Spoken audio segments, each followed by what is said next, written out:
Hello, friends. Welcome to the Finance Scribble. I make videos documenting the financial aspects of life that I've learned along the way. So, follow along to see the progress my husband and I are making on our financial independence journey.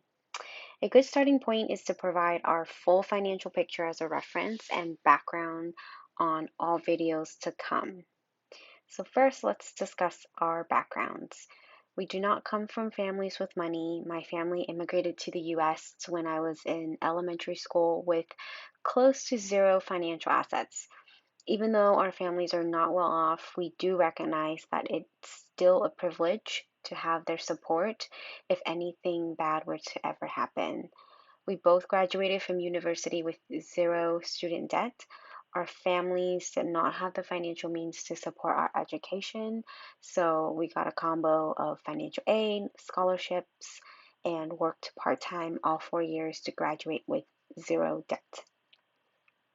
When we got married, we combined our finances. This is what we decided on at the time, and it works for us. It might not work for everyone. Personal finances, personal as they like to say. So, yeah, this is what works for us. We each keep one individual checking account where 5% of our paychecks go each month for what we call fun money. About 99% of our expenses are paid out of our joint account, though. It's healthy to have open communication about financial goals, status, so we have a monthly check in to discuss all things money. We try to keep things pretty simple when it comes to our financial philosophy.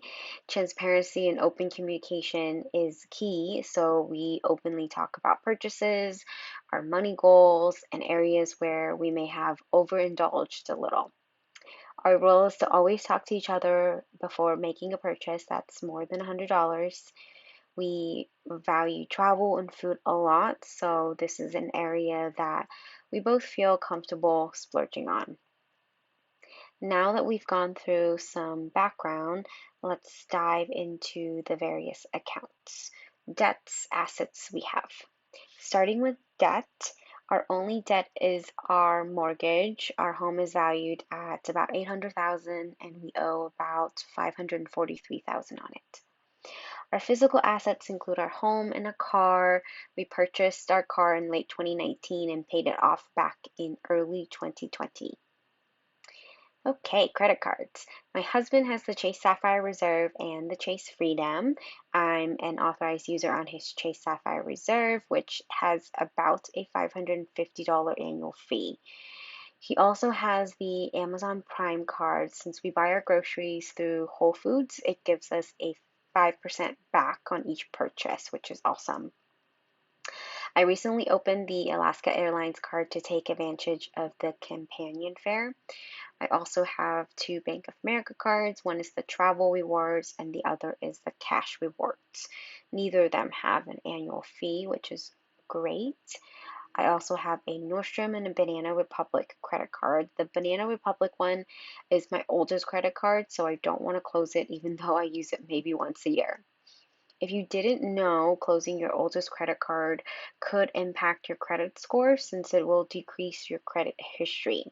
I didn't know this when I was younger and closed a credit card that I've had since high school, which is a huge bummer.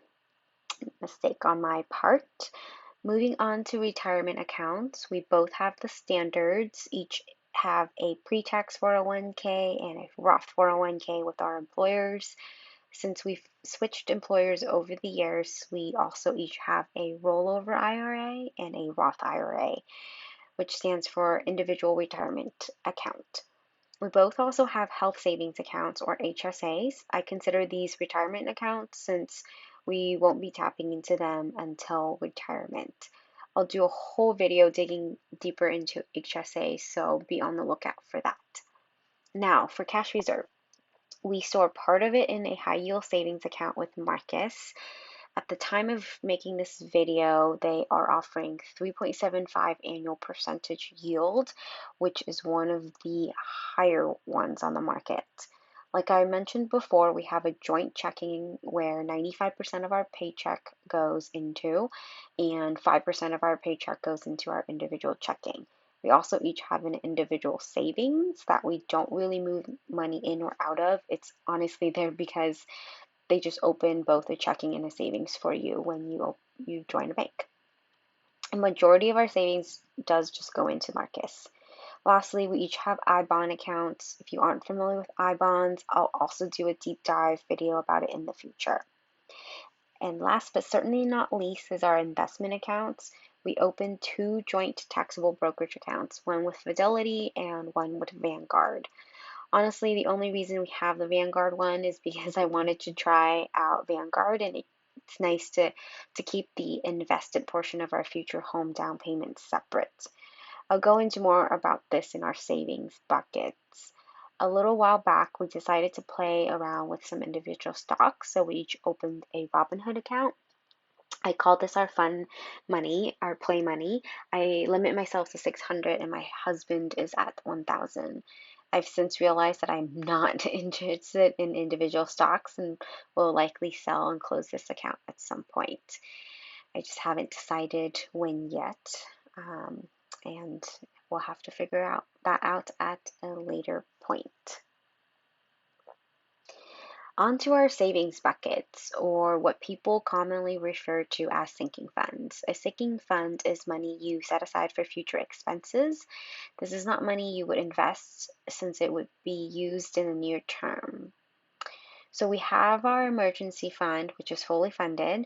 We also have a fund for our puppy. We do have insurance for him, but this is for deductibles or things like insurance won't cover. This is also fully funded. Then we have our future home down payment fund. We do love our current home now, but know that if we have more than 2 kids, we'll be out of space here and would want a bigger home. Our dream would be to find our forever home in the next 5 to 8 years. This is the cash portion of it, and as I mentioned before, we also have the Vanguard account that houses the investment portion of it. Since this purchase is 5 to 8 years out and we're pretty flexible, I feel comfortable putting some of it in the market. This goal is still far out, so we're only at about 2% right now. We're planning to have our first child hopefully in the next year or so and have been saving for this.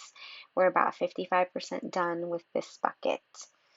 We didn't really go on our honeymoon when we got married, so this year we're making a big trip and have been saving for that. We're about 45% done with that bucket. I mentioned this before, but my parents don't have a lot of money, and my sisters and I and our partners each have a savings bucket to prepare for their future. We're about 15% done on this one, and this is on top of what we contribute to on a monthly basis to help them with their expenses. In the future, I'll do a video detailing our net worth, which will have all the real numbers for these buckets. Alrighty, that's a wrap on our complete financial picture. Now that you know all about us, don't forget to like and share this video with friends and family. And remember to subscribe to my channel. I post videos on Saturdays, so make sure to come back for more. And also make sure you follow me on Instagram as well at the Finance Scribble. Thanks for watching. Happy scribbling. Bye.